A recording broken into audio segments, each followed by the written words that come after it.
Саламатсыздар, урматтуу мекендештер. Бүгүн менин приемума менден 10 жаш чоң, почти менден 10 жаш чоң, 70ке жакындап калган эжеке келди, сүйлөштүк. Ана мен азыр канын көрдүм дагы, мен сиздерге канды көрсөтүп коеюн деп чечтим. Бүгүнкү күнгө сизде эч кандай жалп жок, Анча жалп жок. Жалп жок экен. Мисалы башыңыз оорубайт экен, зарына болбойт экен, ичиңиз катпайт экен, тез чарчабайт экенсиз, уйкуңуз жакшы экен.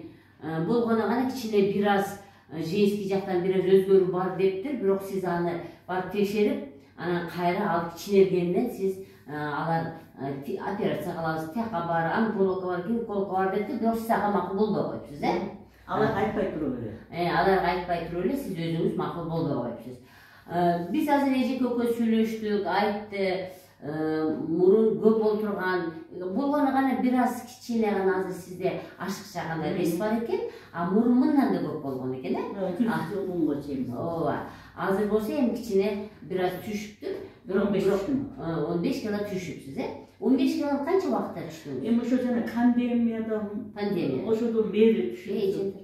Бирок оолууга таштактасына жолуккан жок, бирок сизди угуп ошо эми караңыздар, эмне кызыктуу, мен абдан таң калып отурам да, абдан таң калып отурам.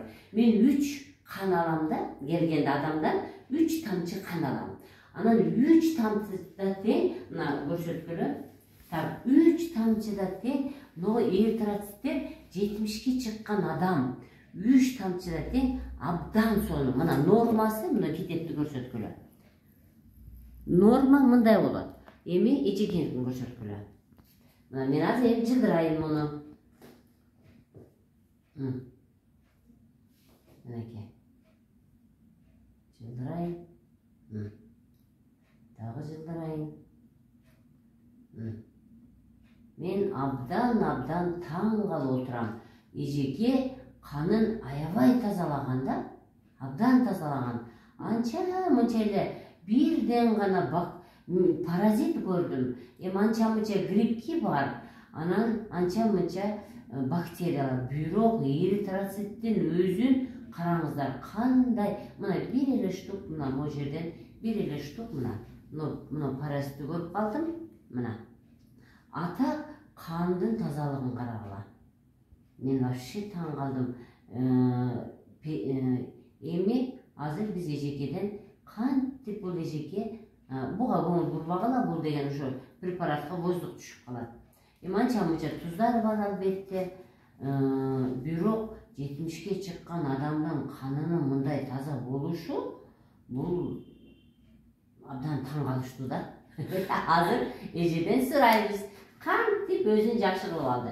Эми мен мына экинчи препаратты да көрсөтөйүн, экинчи препаратты. Мынакей, экинчи препаратты карагыла.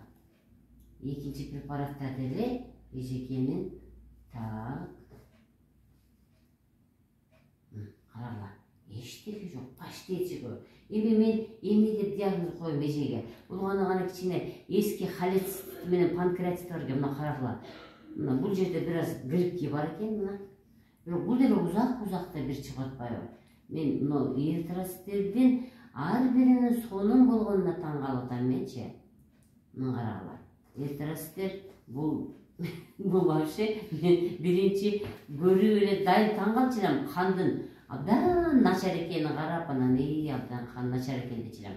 Азыр эжекенин канын карап отура бердим, эжеке мага сүйлөп берди, айтып берди, кандай неме болду алар. Эми мына анча-мынча туздар болот, конечно. Эми 70ке чыккандан кийин аткан адамда туз болбосо болбойт деме. Болот бул нерсе. Бирок көп эмес, мына карагыла. Эритроциттер вообще мындай ооруган эмес. Сонун абалда.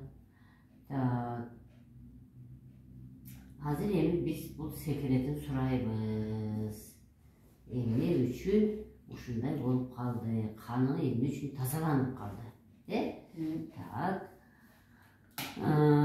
Сиз мурун дарыларды ичкенсиз, бир жериңиз ооруса, бирок сиз айтасыз, мен кичинекей менен эле дарыны жакшы жактырбайм дедиңиз, Бирок врач бирок ичпейм. Туугандарыңыз Medikler eкен, бирок сиз мейли деп коюп дары ичпейт экенсиз, ичпейт экенсиздер. Анча-мынча ичип койбосоңуз, акыркы эмеде. Эми сиз эмне колдонуп жүрөсүз 2-3 жылдан бери? Перекисти 2 жылда ошо перекисиңиз менен. Урматтуу мекендештер, мына көрдүңөрбү? Эжекем 2-3 жылдан бери перекис ичет экен да, айтпайт экен. Туугандарына айтпайт экен, айтсам алар кандай түшүнөт деп. Себеби медиктердин бардыгы түшүнө бербейт да. Бул медик туугандарыма айтсам кандай түшүнөт, койкой болбойт, ал деген зыян деп айтат деп эч кимге айтпай эле кичине ичет экен, бир аз токтойт экен. Бир аз 1-2 ай ичип койт экен, токтойт экен. 1 ай ичип койт экен, токтойт экен. Эми азыр болсо акыркы 20 жыл күндөн бери үзбөй ичип атат, кайра ичип атат.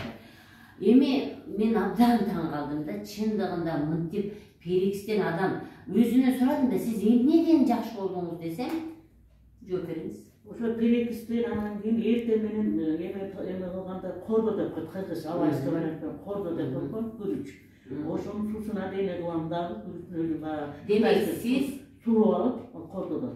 Демек сиз диета кармайсыз. Эми өтө страшный. Страшный эмес, эми мисалы мен айткан сүт аскан ичпейсиз анча. Анча көп ичпейм да. Нанды да этияттан. Токтоду. Мурунку страшный илгеркиде жебейм да. Илгеркиде жебей калдыңыз. Сахарды өзү бала кезден калкан. Бала кыздын сахар.